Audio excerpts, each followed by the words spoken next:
C. Joseph Vijay எனும் நான்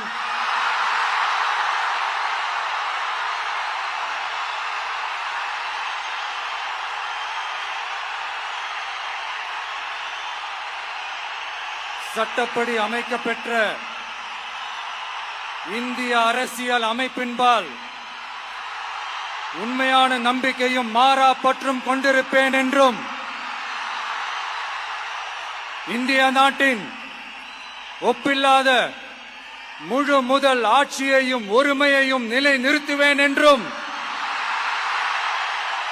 தமிழ்நாட்டு அரசின் முதலமைச்சராக உண்மையாகவும் உளச்சான்றின்படியும் என் கடமைகளை நிறைவேற்றுவேன் என்றும்